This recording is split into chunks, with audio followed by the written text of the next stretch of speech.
Shalom, di sini saya akan menjelaskan solusi masalah-masalah remaja. Tapi sebelum itu, ada baiknya saya memperkenalkan diri saya. Nama saya Reski Ronitua Siburian.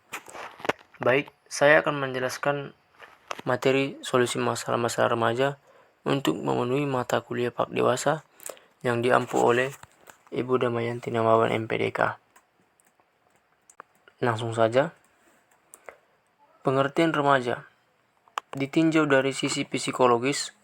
Hakikat utama masa remaja adalah menemukan jati dirinya sendiri, meneliti sikap hidup yang lama dan mencoba yang baru menuju pribadi yang dewasa. Teori-teori perkembangan remaja.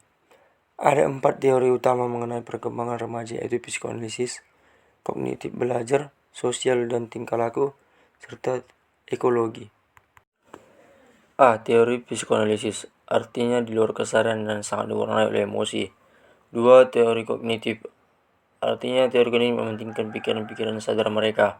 3. Teori tingkah laku dan belajar sosial, mempunyai kemampuan untuk mengontrol tingkah laku mereka sendiri.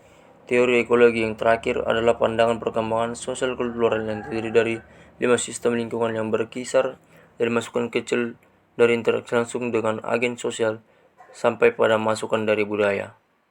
Perkembangan emosi remaja. Menurut gue menyebutkan beberapa ciri utama pikiran emosional remaja sebagai berikut.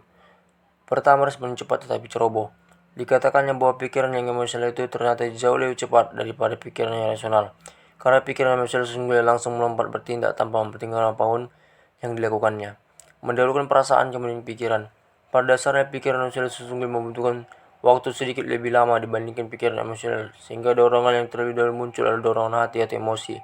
Terakhir, memperlakukan realitas sebagai realitas simbolik. Logika pikiran emosional yang disebut juga logika hati bersifat asosiatif, artinya memandang unsur-unsur melambangkan suatu realitas itu sendiri. Oleh sebab itu seringkali sebagai perumpamaan pantun kisaran, gambaran karya novel, film, puisi, nyanyian, opera, dan teater secara langsung ditujukan kepada pikiran emosional. B. Masalah penusukan. Penulis mengangkat sebuah masalah yang dipandang sebagai bentuk perilaku negatif, yaitu remaja membuat kasus penusukan seorang siswa SMA terhadap teman sekelasnya yang dipicu oleh masalah perebutan bangku. Emosi yang tidak terkontrol antar kedua remaja yang berseteru yang memicu terjadi perkelahian yang berujung pada penusukan yang dilakukan oleh Andrian Kaspari terhadap Yusuf Saputra. Perkelahian yang dilakukan pelajar usia remaja digolongkan sebagai salah satu bentuk kenakalan remaja. Kenakalan remaja dalam perkelahian dapat digolongkan menjadi 2 jenis delinkuensi, yaitu situasional dan sistematik. Kasus penusukan yang disebutkan di atas merupakan salah satu bentuk delinkuensi situasional. Penusukan dilakukan sebagai salah satu bentuk upaya untuk melakukan emosi yang tidak terkontrol. Dari analisis mengenai kasus penusukan yang dilakukan seorang siswa SMA terhadap teman sekelasnya, tetap berdasar teori yang telah diuraikan mengenai perkembangan remaja, beberapa faktor yang menyebabkan siswa melakukan penusukan tersebut, antara lain sebagai berikut. Pertama, faktor internal. Yang pertama, emosi yang tidak terkontrol. Kurangnya kecerdasan remaja dalam mengontrol emosi yang meluap-luap berupa amarah, rasa sedih maupun senang dapat membuat berperilaku di luar kesadaran atau akal sehat. Remaja lebih cenderung melakukan sesuatu tindakan tanpa memikirkan akibatnya. Kedua, kurangnya dasar-dasar keimanan.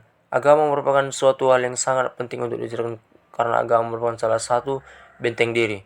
Kurangnya pendidikan agama atau dasar-dasar keimanan dalam diri remaja dapat membuat seorang remaja melakukan tindakan-tindakan yang melanggar norma, moral hukum, dan agama.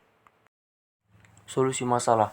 Untuk mengubah kepribadian remaja yang emosional dan mengatasi perilaku negatif remaja adalah: pertama, memberikan pendidikan agama Kristen. Pendidikan agama yang kokoh dan melekat di jiwa dapat dijadikan sebagai fondasi dari benteng yang kuat untuk meningkatkan keimanan di dalam diri remaja, sehingga para remaja dapat mengontrol emosional serta bersikap lebih sabar dan mengatasi segala masalah yang dihadapinya. Kedua, keteladanan keluarga. Setiap tingkah laku dan sikap ditunjukkan oleh remaja sebagian besar dipengaruhi oleh keluarga. Ketiga, peran sekolah. Sekolah bertanggung jawab untuk memberikan pendidikan dan pengawasan, mendeteksi dan menangani perilaku negatif remaja, serta menjalin komunikasi dengan para remaja. Yang terakhir, peran lingkungan sosial. Lingkungan yang buruk dan cenderung memberikan hal-hal negatif akan membuat remaja melakukan tindakan-tindakan negatif pula. Ini dikarenakan karena remaja merupakan individu yang sedang mengalami proses perkembangan menuju kedewasaan dan mencari jati diri sehingga sangat mudah dipengaruhi. Baiklah, sekian dari presentasi saya. Semoga materi bermanfaat bagi kita semua. Shalom, terima kasih.